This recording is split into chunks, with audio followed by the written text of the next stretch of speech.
Recién ascendido capitán, Skorzeny es llamado de urgencia al cuartel general del Führer en la guarida del Lobo, ubicado en Prusia Oriental. Un avión lo esperaba en el aeropuerto desde hacía 2 horas. Apenas llegado al cuartel general, él y 5 oficiales más son recibidos e inspeccionados por el Führer. Luego de un breve intercambio de palabras, solo Skorzeny continúa aún allí. De todos, él era el oficial de menor rango. Sin embargo, solo a él se le confió esta peligrosa misión: rescatar al amigo íntimo y aliado del Führer de su prisión alpina. Pero, ¿cuál era la situación? La derrota en la segunda batalla del Alamein, el 4 de noviembre de 1942, la pérdida de todos los territorios en África, y con ello la posterior invasión aliada de Sicilia de 1943, junto a los crecientes bombardeos aliados a la península itálica, demostraron lo desastroso de la participación italiana en la guerra. El sueño de un nuevo y grandioso imperio romano se había fumado.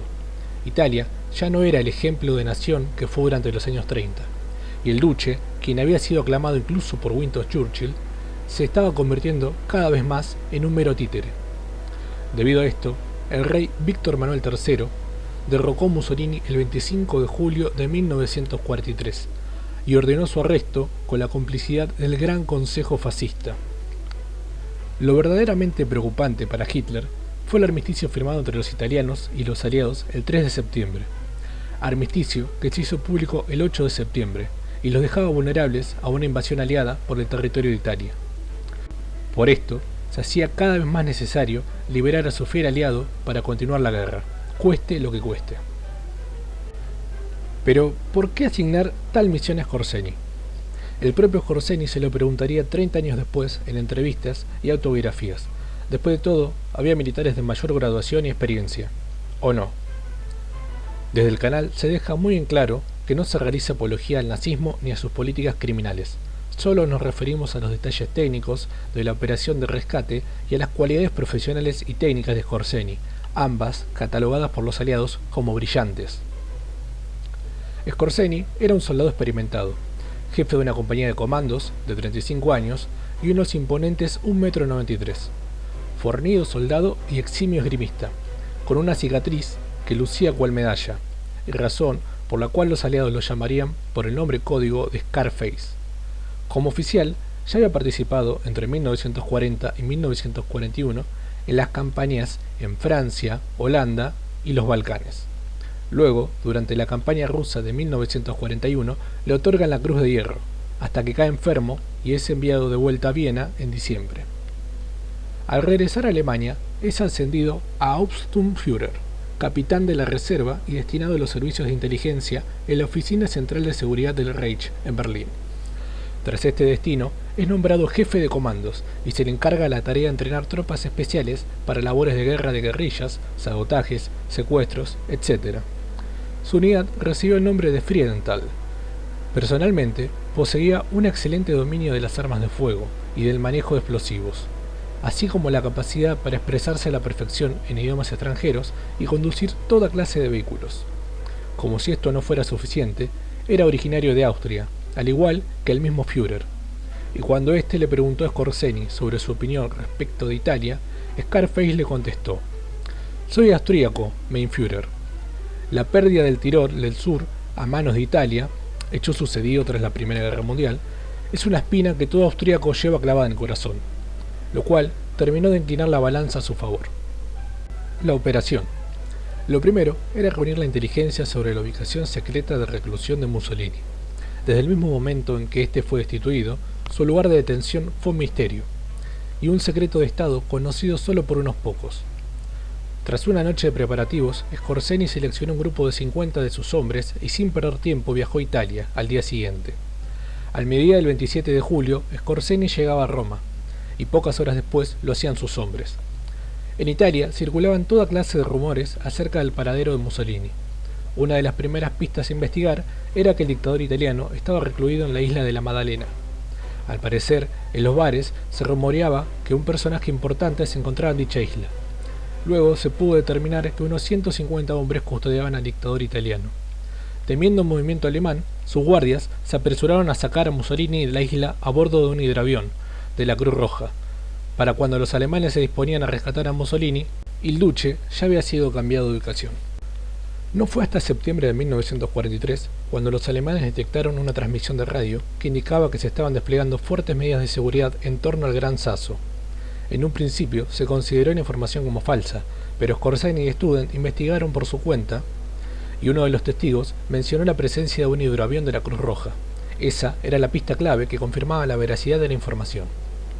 Mussolini estaba confinado en el hotel Campo Imperatore, a 2100 metros de altitud, en el macizo del Gran Sasso, en los Apeninos. La altitud hacía del rescate una operación francamente compleja. Así pues, para no perder el elemento sorpresa, se decidió que el asalto se realizaría en planeadores. Mientras tanto, los hombres del mayor Morse debían capturar la estación de funicular. La operación se planeó a partir de fotografías de reconocimiento aéreo tomadas desde un bombardero y un folleto del hotel. La fuerza de asalto alemana estaba compuesta en su mayoría por paracaidistas y también contaba con un pequeño contingente de las Waffen-SS. El mayor Harald Morse, de la Luftwaffe, sería el encargado de planificación del rescate, bautizado como Operación Roble y con fecha para el 12 de septiembre de 1943. Al mismo tiempo que comenzó la operación, comenzaron los problemas. 2 aviones y sus respectivas tropas tuvieron que quedarse en tierra por complicaciones en el despegue. Luego, 2 planeadores más desaparecieron después de internarse en un banco de nubes. Los aviones restantes pudieron divisar en el horizonte el edificio en el que permanecía confinado Il Duce. Los aviones que remolcaban a los planeadores soltaron los cables, y un estrepitoso ruido se produjo cuando el planeador de Skorzeny tocó tierra. El endeble planeador se detuvo a escasos metros del hotel, y de su interior emergieron los hombres de Skorzeny. Junto a la fuerza de rescate alemana se encontraba el general italiano Fernando Soletti, cuya misión era persuadir a los guardias para que no mataran a Mussolini. Así pues, mientras los alemanes tiraban abajo puertas y a gritos ordenaban de poner las armas, junto a ellos, Soletti exclamaba que los guardias no abrieran fuego. Sin perder un segundo, Skorzeny irrumpió en una estancia en la que se hallaba el equipo de radio. Propinando un puntapié a la silla, el operador de radio quedó neutralizado, y Skorzeny terminó por destrozar la radio con varios golpes de culata. Skorzeny continuó avanzando, hasta divisar en la segunda planta la silueta de Mussolini. Rápidamente, Skorzeny y los suyos redujeron a los guardias que se encontraron en su camino. Luego, Skorzeny prosiguió hasta llegar al segundo piso. Allí, apuntó directamente a la cabeza de 2 guardias, que inmediatamente claudicaron. Skorzeny le comunicó a Mussolini que estaba allí para liberarlo por orden directa de Hitler, a lo cual Il Duce no pudo contener su alegría y, estrechando a su libertador, dijo que sabía que su amigo Hitler no lo abandonaría. Mientras tanto, en los alrededores, los planeadores continuaban tocando tierra y avanzando. Los carabineros, ya sobrepasados por la situación y por el vigoroso y sorpresivo asalto de los alemanes, vieron inútil intentar resistir y se vieron obligados a rendirse. En la estación del funicular, 2 italianos perdieron la vida en la refriega y los soldados del mayor Morse se hicieron con el control, y pese al estrepitoso aterrizaje de uno de sus planeadores, los alemanes no tuvieron que lamentar demasiados muertos. Alrededor de las 15 horas tomó tierra un avión Führer Storch. Se trataba de una aeronave diseñada para un piloto y un pasajero. De reducido tamaño, sin embargo, Skorzeny no se perdería la oportunidad de acompañar a Mussolini. Ambos hombres eran demasiado corpulentos, y el hecho de tener que despegar desde una ladera convertía la operación en un asunto demasiado arriesgado. Pese a todo, Skorzeny se las arregló para persuadir al piloto. El Führer Storch se puso en marcha y el piloto se percató de la presencia de una zanja. Así pues, el piloto aceleró y el avión saltó por encima de la zanja para volver a impactar sobre la superficie. A pesar de las dificultades, el Führer Storch logró ganar altura y llegó sin percances al aeropuerto de práctica di Mare. Una vez allí, Skorzeny y Mussolini subieron a otro avión y volaron en dirección a Viena. Por el exitoso rescate, Skorzeny fue condecorado con la Cruz de Caballero, y el Führer felicitó al audaz capitán austríaco por su valía.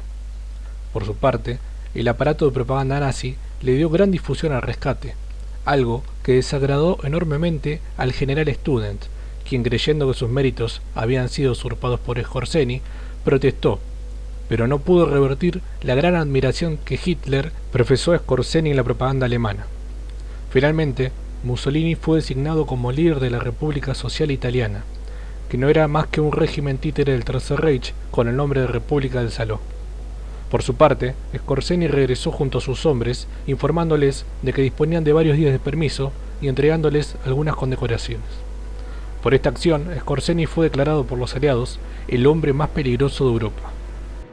Amigos, si les gustó el video, no olviden dejar sus comentarios y suscribirse al canal para ver los nuevos videos que estoy por subir, entre ellos uno sobre el Afrika Korps y el zorro del desierto. Saludos a todos.